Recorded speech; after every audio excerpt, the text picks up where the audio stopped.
And the third guy listening to this, Tim, is the guy going, crap, I wish I would have gotten the warning signs. Because he's in a state right now where his partner and kids have already left him. He didn't make the change. He didn't recognize those warning signs in time. And now he's living in a life of regrets. Hello, everyone, and welcome to another episode of The Powerful Man Show. I am your host, Doug Holt, with my co-host, Tim, the Powerful Man Matthews. Tim, what's going on, brother? Yeah, I'm doing well. I'm doing very well indeed. Nice day, team meetings, working with the guys, working on the marketing. Been living in a really cool place of inspired flow of late. So yeah, life is good. That's awesome, man. I was thinking about that, right when we got on our call. I woke up at 4:40 this morning. No alarm, felt good, had a cup of coffee, kind of had some thinking time, and then rolled right into our team meeting with the coaches, which was always uplifting. It's fun to have that banter at that level. And then rolled right into a 90-minute call with the men in the brotherhood, which is always soul-filling. And in between these calls, with our lifestyle, I'm down there, playing with my son. No wrestling, but playing with him in the games. And, you get to constantly hear, daddy, daddy, daddy. It always is amazing. And I just did that right before you and I jumped on this phone call. It's recorded, actually. It's a video call. But so you and I get to record. So an amazing start to the day. And here on my end, on the West Coast of the United States, it's not even 10 a.m. Boom. He's going to be a pro wrestler by the time you finish with him. I hope, yeah, that's what I'm working on, man. What's funny is before he, because he knows he has a bedtime, and like a lot of kids, he doesn't want to go to bed per se, although he's actually really good about it. But usually, about an hour before his bedtime, he looks at me and says, Dad wrestle? Dad wrestle? Dad wrestle? Like that. And of course, I get ear to ear. I run upstairs to the carpet. We have this huge carpeted area. And that's kind of our wrestling match. And it's his version of wrestling, which usually means jumping on dad. I would change it for the world, man. Yeah, I bet. Sounds amazing. It is. Well, Tim, one of the things that I thought was interesting, I was talking to one of the guys who made it through the activation method and graduated out of the Alpha Reset with us. And he's continued on to the Brotherhood. And one of the things that we were talking about that came up is he mentioned something that his wife said to him early on before he joined the activation method. And his life has taken a 180 all for the better. And what he told me was, he said, look, my wife turned to me one day and said, look, you're going to lose me. You're going to lose the kids. You're going to lose our family because you are like a man possessed, just working and focusing on business and business only. And you're not even present anymore. And when you are, when you are here physically present, you're not emotionally present, not emotionally available, and you're kind of a jerk. I think that's such an amazing gift that she gave him, right? Because so many men listening to this, probably you're in one of two camps, well, maybe one of three. One is you're working like a madman, right? You're doing the things necessary, or maybe you're just working a lot, and you're not present at home. And when you are, you might be having a couple of cocktails, and you're a jerk, right? And no one says anything to you, right? And that's just the way it is. Now, two, you can be in another camp where you're also working just like this, and you're like this guy where you have someone who cares about you that is giving you the warning signs, right? They're giving you, it's like, hey, look, I'm the canary in the coal mine. There is a problem here. And if this problem doesn't get addressed, these are the consequences as I see them, right? In his case, I'm going to leave you. I'm taking the kids with me, and you're going to lose everything that you really want. And probably the reason for this guy, the reason he was working so hard was to take care of his family, right? Some identity and some other things going on that, as you and I know. But that's it. And the third guy listening to this, Tim, is the guy going, crap, I wish I would have gotten the warning signs. Because he's in a state right now where his partner and kids, in this case, wife and kids, have already left him. He didn't make the change. He didn't recognize those warning signs in time. And now he's living in a life of regrets. So true. So true. And I can think of, as you speak, I can think of many men that fall into all three of those camps, with the men that have been through the activation method and the Alpha Reset. It was funny at this alpha reset. You know what it's like? The guys always have a huge epiphany, right, about where they are not stepping to the line, and how really the root of a lot of the problems is them and their drive and what's been causing them to sacrifice everything to make money. And one of the guys, a different guy, in fact, to this guy, actually had the realization that it was all down to him.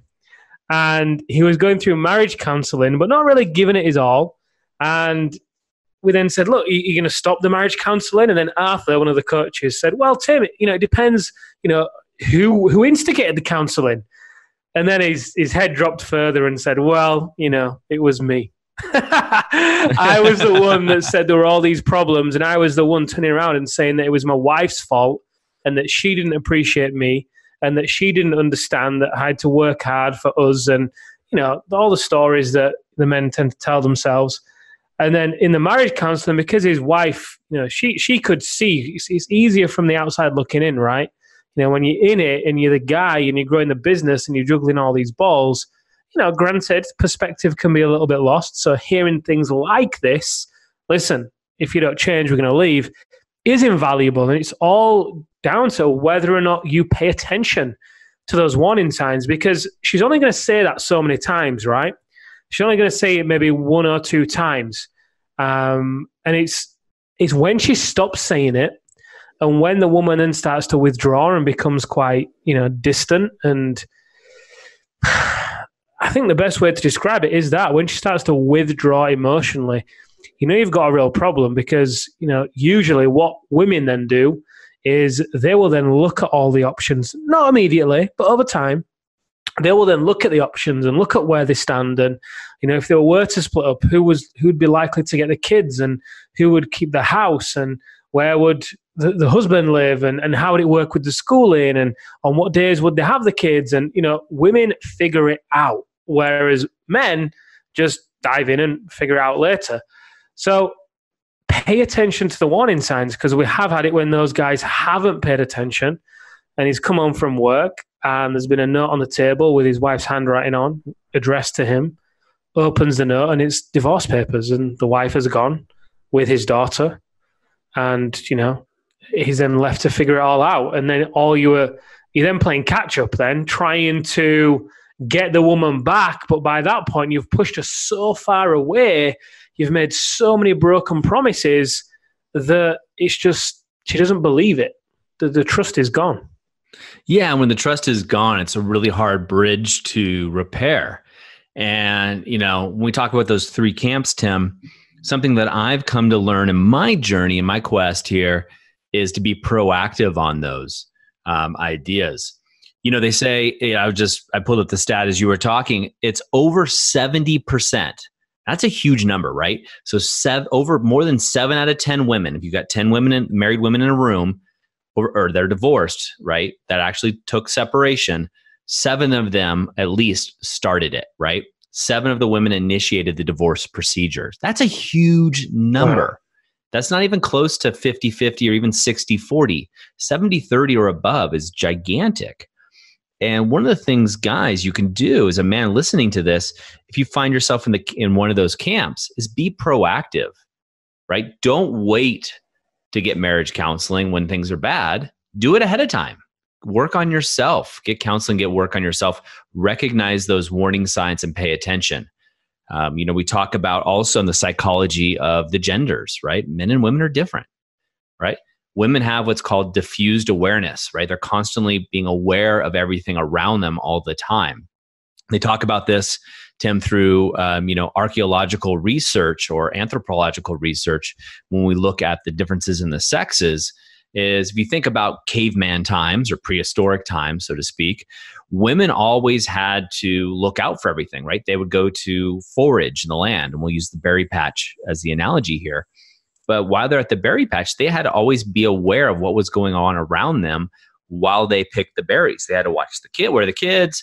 I'm getting the berries. Am I getting the right berries? Are these the poison berries? Is the real berries? Where's Susie? Because Susie has to keep talking. That way we can scare away the animals. We all know what's going on, et cetera, et cetera. So it's diffused awareness, always having your awareness diffused across a wide spectrum.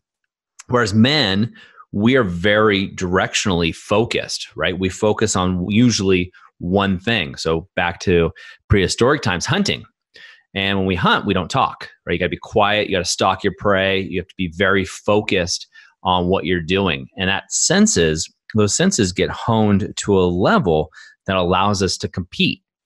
Now, fast forward, Tim, to modern day times, women still have this diffused awareness, but now it's around their relationships. And since they're not in these communities like they used to be, they're leaning more and more on the traditional family unit. And men, we are hunting, but we're hunting in business typically. Now, some guys have broken free of that and are doing different things. But again, if we're talking about a bell-shaped curve with the masses of people being in here, that's traditionally the way it is. And so guys, as you're listening to this, you can bet that your partner, wife or not, your partner is very aware and cognizant of what's happening. They're very aware what's happening around them. Whereas us guys, traditionally, we kind of become oblivious to it. And it's not a bad thing, right? It's just, it's the way it is. Movies make jokes about it, et cetera. The guy who is completely unaware. And you always hear this about guys when we hear it more, probably, Tim, and you guys listening to this, you might have heard it from a buddy that you met at the pub or a bar, and he's saying, geez, she left me, I had no idea. Or she had an affair, I had no idea, right? They didn't see the warning signs because they were so focused on one thing, they stopped focusing on what matters. And they weren't actually paying attention to the warning signs and being proactive and saying, hey, look, I need to be proactive in the areas of my wealth, my relationships, my health, my business, and myself. I love it. And I think one of the things the guys listening can do, which is really easy. And, Amelia and I did this on Sunday. And, honestly, it's something we'd like to make much more of a regular habit with, something we used to do weekly. And that's like just a weekly check-in in how the relationship is, Took a few minutes, but the point of it was to give us both a space in which we can feel seen and heard and be understood as well. And in that it was, I asked Amelia, how was the relationship for you this week? What were your highlights? What could I improve upon? And what would you rate it out of 5? And then, she then reversed it and asked me the same question. And it was just a great, I think I lasted 10 minutes, which is a good thing, right? Because if it's going on for an hour, you've probably got more things to improve than than highlights. But yeah, just giving yourself, that segment of time to actually check in, and maybe this is that moment where you can heed the warning signs and make a change and actually pivot. It's very important that if you do that, then of course, whatever comes up in there, you're going to have to pay attention to it so that, you don't risk, again, missing even more warning signs. And you can even change this to doing it daily. Something Amelia and I used to do was doing a daily check-in. So at the end of the day, we would, again, ask, did anything come up for you today? How was the relationship? Basically focused around the relationship, as well as checking with each other outside of that too. But just get into some routine is so key to just give that space to connect and hear one another. Hey, sorry to interrupt the show, but I wanted to ask you a question. Do you ever feel like something's just missing? Like there's something more out there and you just can't put your finger on it? I totally get it. Go over right now to thepowerfulman.com/freedom to discover the system that other businessmen just like you are using. We've included 10 case studies, 10 men just like you who have found the solution and have found their way on their path. And we want to share that with you. Go over to thepowerfulman.com/freedom right away. Now let's get back to the show. Oh, it is. It's so great. And I got that from you a couple of years ago. You and I had a conversation about the weekly check, and it reminds me I haven't done that in that way in quite a while. The way my wife and I traditionally do, we do it 2 ways. I'll just share it with the guys in case they get something out of this. One is I ask, what's your love tank, right? 1 to 10 or 1 to 5. We do 1 to 10 now with that. And a 10 being full, right? My love tank, whatever that means, right? Because mine's acts of service. My wife's love language is quality time. what is your love tank 1 to 10? And then how can we take it from an 8 to a 9, for example? So if she says 8, well, what would it be? What would a 9 look like for you? And then she can tell me. And that kind of gives me the canary in the coal mine. An interesting story is, Tim, and I'll share the second one with you, is there was a time in our marriage early on when I asked that question of my wife, and her number was consistently very low. And that was the warning signs, right? I had the skills and the tools, but I wasn't doing it. Her love tank was low. Mine was as well. And that's when I looked at hiring a coach. I'm like, all right, I need another coach, or I need somebody. I'm not doing the right thing. So I need optics above and beyond what I have, right? Do the same thing over and over again. You're going to get the same results. So early on in our marriage, I got someone to work with individually to help me pick up my side of the street. I wanted to blame her, trust me, for my love tank not being full. I had a laundry list of all the things that she was doing wrong. I know you can't relate to this because, Amelia and you are perfect. Of course. Let me just turn the volume down to make sure that she doesn't hear that. I wasn't. I looked on the outside, everything looked amazing. But I definitely operated from the time, because I've been doing the work for over 20 years, that, you got to clean up your side of the street first. Said another way, you got to take extreme ownership, which is a popular term now, but even back then it was very similar, although we didn't call it that. Take extreme ownership for what your results are, what you do, and who you are as a man. And I got optics around that. I went through a program, hired a coach, and the coach was more of a mentor at that stage. And I learned a lot about myself, and the coach exposed those things to me where I was like, oh crap, it's not her, it's me. I knew that at a cognitive basis, Tim, but actually, you know how it is when someone shows it to you, and you figure it out yourself. They show it to you, but you kind of figure it out yourself as they're showing it to you, and you get that sense of clarity. So my wife gave me that warning sign. And I think the difference between me and why we have such an amazing marriage now is, as soon as I recognized the warning sign, I took massive action.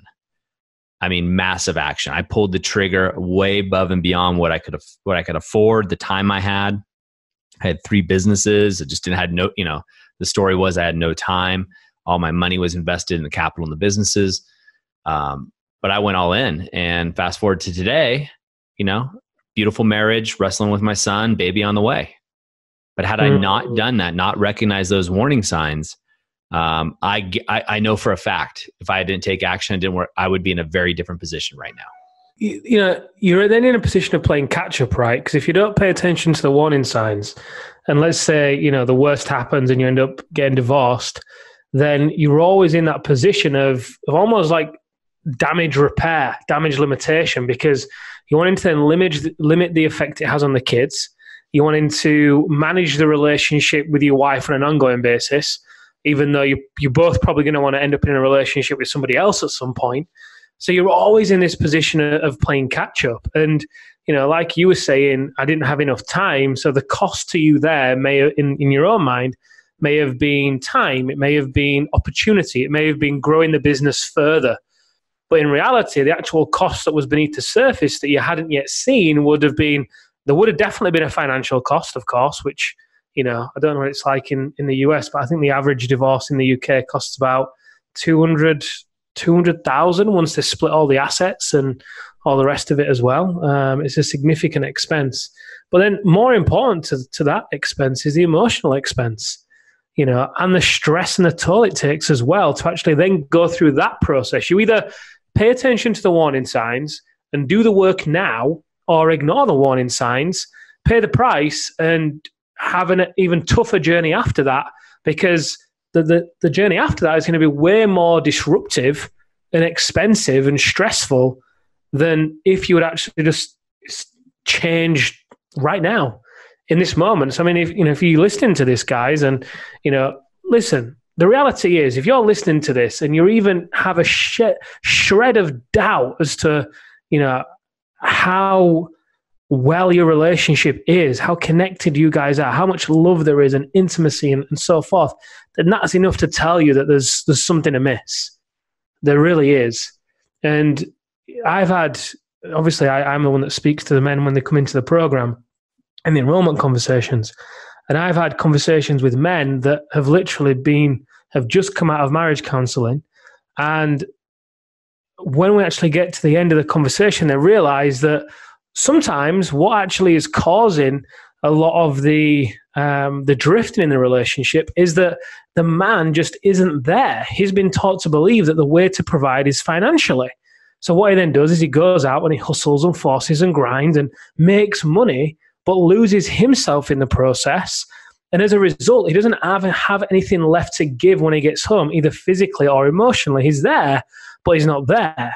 And as a result, in that position, women feel very vulnerable. Going back to your analogy of the diffused attention, they used to do that to increase the chance of survival as well, didn't they? Spread the word around.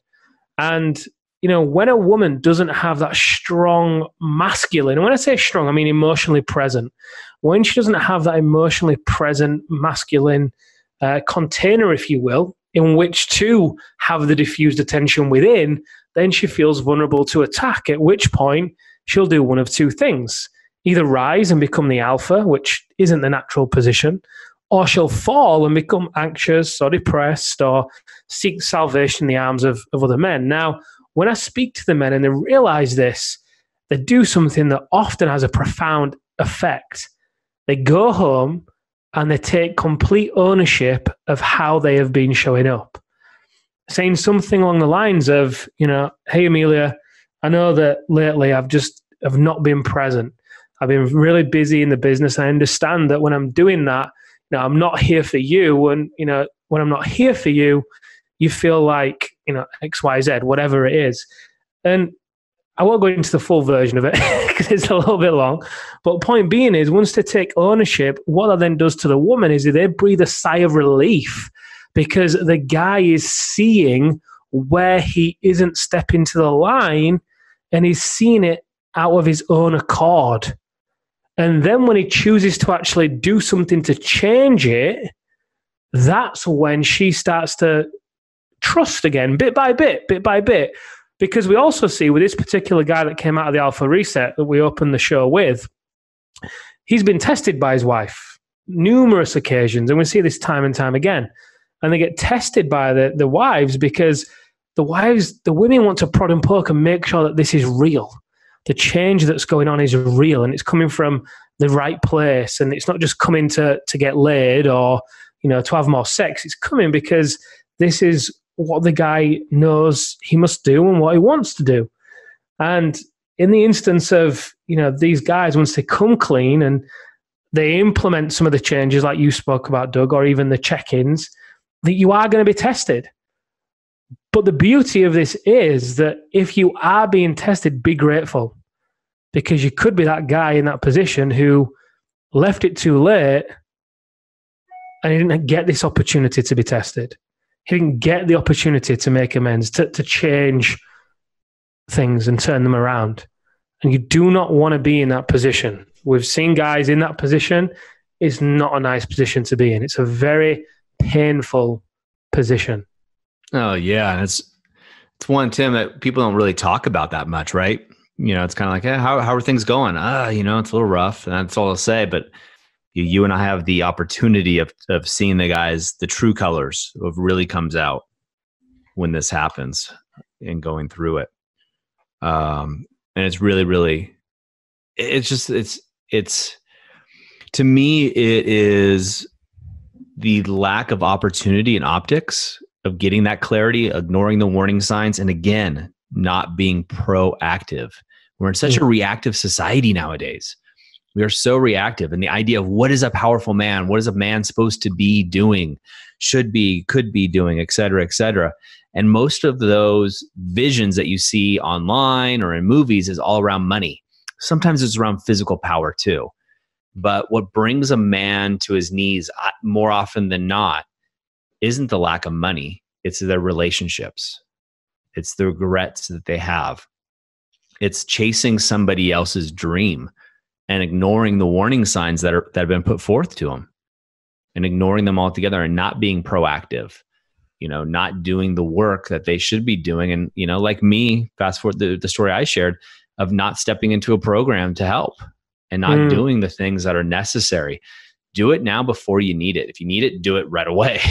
But even before you think you need it, so to speak, do it. Take action. Yeah.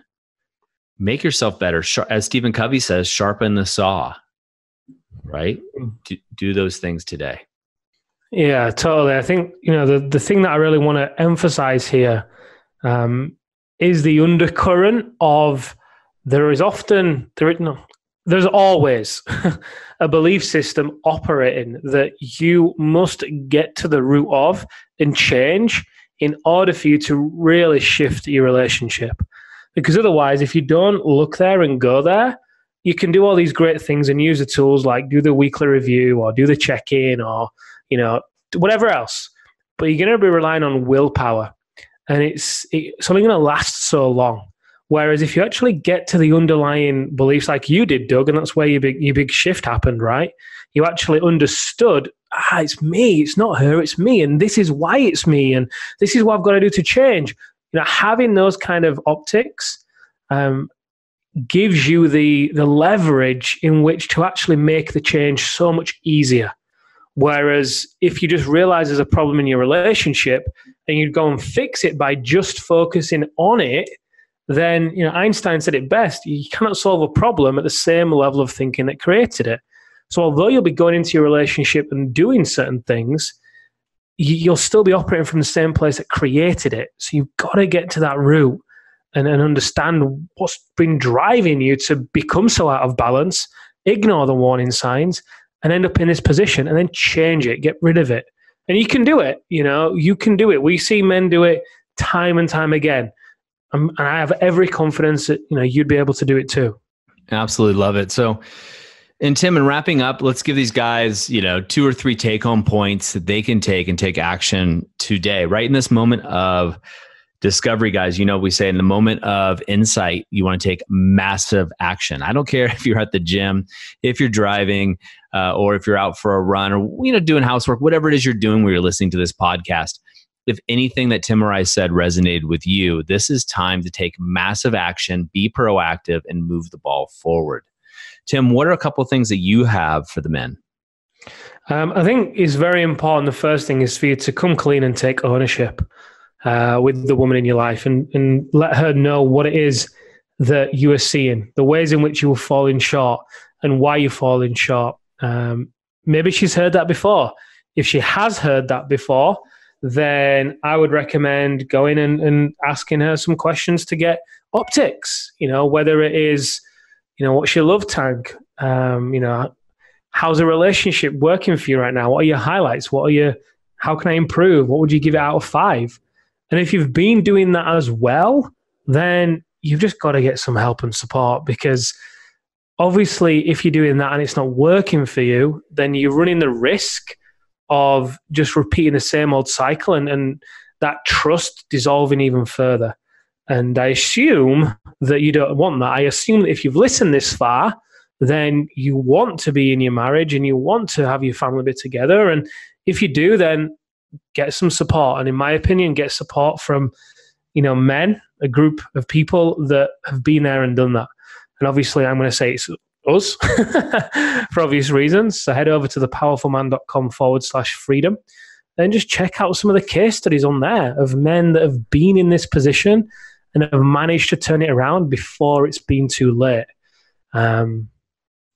Just don't leave it. Just please do not leave it. Do not ignore this message or the warning signs. You've got to shift this. Otherwise, a change will be forced upon you, and that's when it'll be out of your hands, and you'll be handed the divorce papers, and you do not want to be in that position. 100%. And I totally agree. So, gentlemen, it's time for you to take a stand for yourself, for your family, and for your community.